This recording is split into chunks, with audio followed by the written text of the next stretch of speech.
I believe I should start my story with my name, because my name almost says it all. Olumide means God has arrived. In the language of my people, the Fulani of Guinea, the boatman Timber, he says there is irony in my name. I must confess that after surviving the Middle Passage, the almost impossible journey from West Africa, and landing here on the shores of America, I sincerely question if my mother and father had not made a mistake in so naming me, because surely I did not belong in such a cruel and God-forsaken place. I was born among the artisans of my people. My mother, father, aunts, uncles, and cousins, all were the culture makers. They were sculptors and painters. They were builders who worked in wood, brass, and coral. They were silver and goldsmiths. They were mask makers who worked bronze and clay. They made embroidery and weaved the silk. My people knew earth science. They grew the mulberry, which brought the silkworm. They could conjure the silk moth from anafe cocoons. And their kente and sanyan cloth clothed my people. My uncle was the griot of our village. He could tell stories for hours, even days on end, and no one would ever tire of them. I can remember but little until my 7th year. Perhaps the events that ripped me from my home serve as a line in the folds of my brain, for they were so severe that I shall never in this lifetime forget them. As I recall, it was a bright sunny day and there was a great commotion.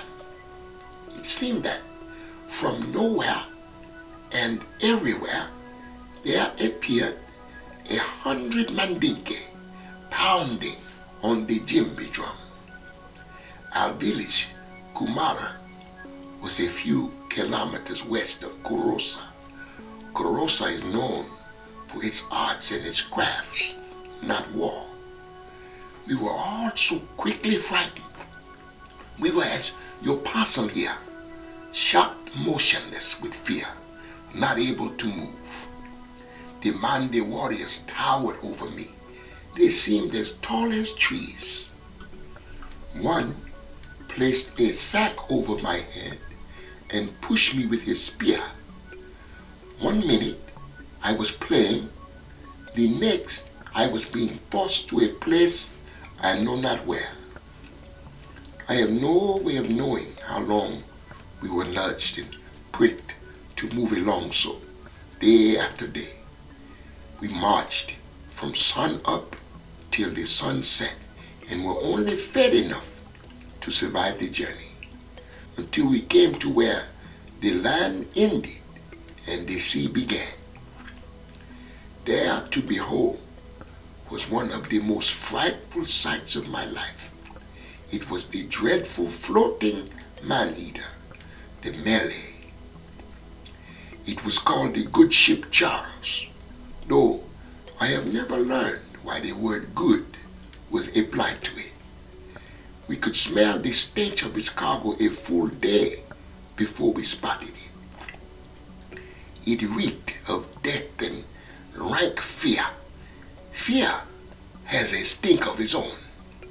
We were placed 10 at a time in a rough canoe and sailed out to the monster. It was known by all civilized people that the great beast would swallow us whole and we would never be seen again. Of the things I have done, it was among the most terrible. I remember there being 2 women with child. They were so terrified that just before we reached the vessel, they leaped over the side to their deaths. rather than be eaten by the wooden monster. I would soon learn that fate can be worse than death. Once we were forced onto the ship and placed in its hold, there are not many words to describe its wretchedness. The suffering was so complete that my only wish was to die and visit my ancestors. We were laid in the hold in rows like mackerel,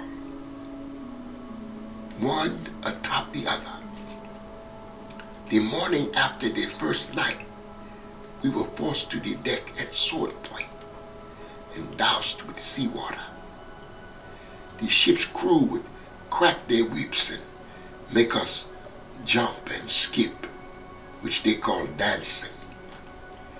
It was a most miserable affair. At last, we came upon the shore of Madagascar, where we were moved to a very large hole in the ground. The Malagasy called it Neteranaratsi, the bad place. I cannot be sure how many months I spent in the slave pen there, the bad place. At last we were herded onto the Charles once more, this time close to 70 of us. We were moved from the Charles to the Beaver, this being a ship slightly smaller than the former and utterly more sufferable. We sailed for what I now know is a combined 4 fortnights, moving once more from the Beaver, now to the Pearl.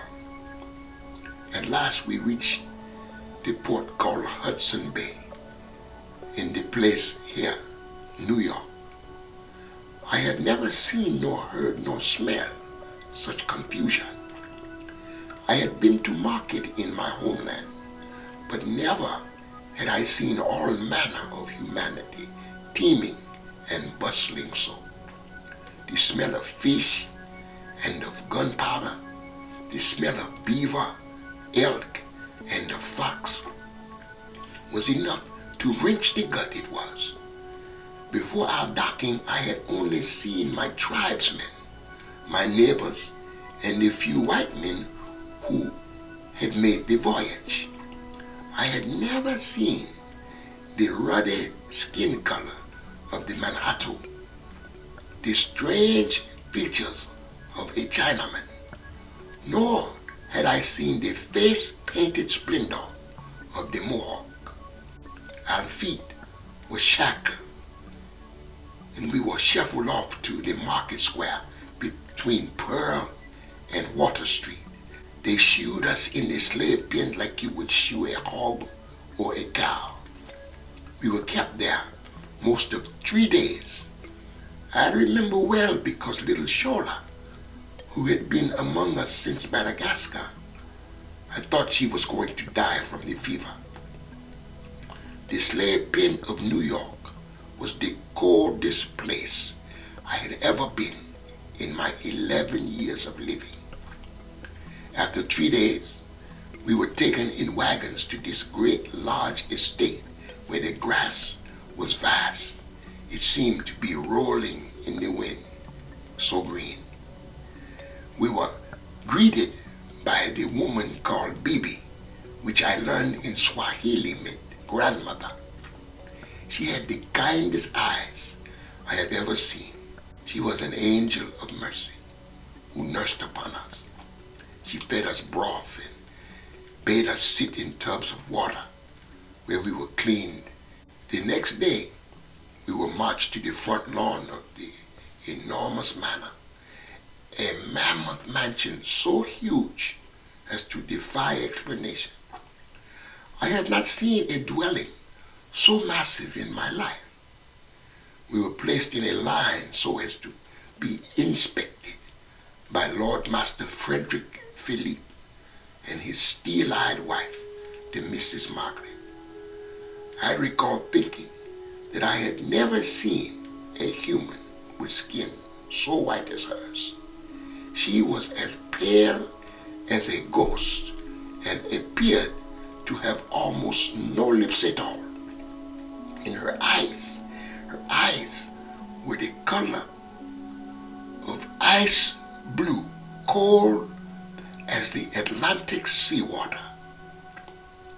When the missus looked at me, she asked Hakima Bibi what I was called, what name I was given. When she replied, Olumide, it just then occurred to me that if my name held true, God just may have arrived in the same place as the devil.